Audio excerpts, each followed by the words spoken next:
السلام علیکم ورحمۃ اللہ وبرکاتہ۔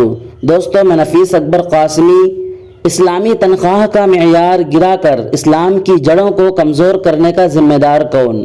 اکابر یا آج کل کے موٹے لوگ؟ ایک سوال۔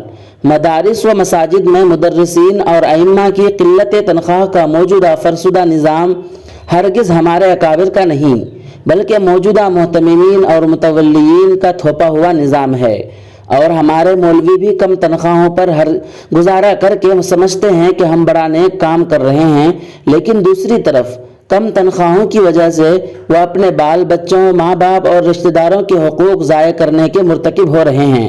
چند ایک مخلصین کے اخلاص کے علاوہ باقی اکثریت مولوی مجبوراً فقر کا شکار ہوتے جا رہے ہیں، اور محتممین اور متولیین انہیں اخلاص کا لالی پاپ دے کر ان کا مسلسل استحصال کرتے جا رہے ہیں۔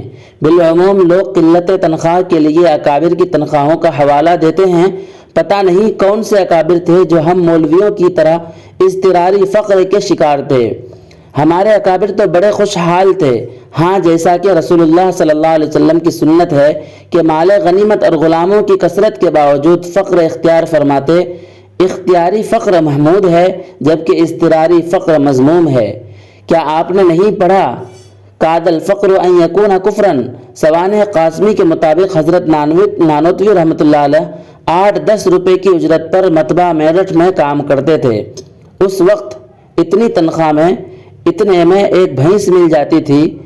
اب ایک متوسط بھینس کی قیمت 40-45 ہزار روپے ہے۔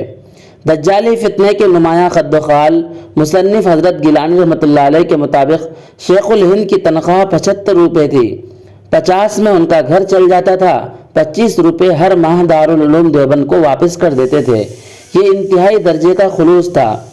اشرف السوانح کے مطابق حضرت نانوتوی رحمۃ اللہ علیہ کی تنخواہ کانپور سے علیحدگی کے وقت 50 روپے تھی۔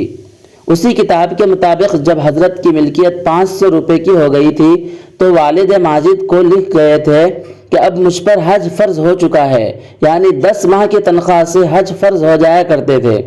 حضرت مولانا منظور نعمانی رحمۃ اللہ علیہ کی تنخواہ 250 روپے تھی، اور حج کرنے کے لیے گئے تو اس کا کل خرچ 1500 روپے آیا تھا۔ کیا یہ تنخواہیں کم ہیں؟ بالکل نہیں۔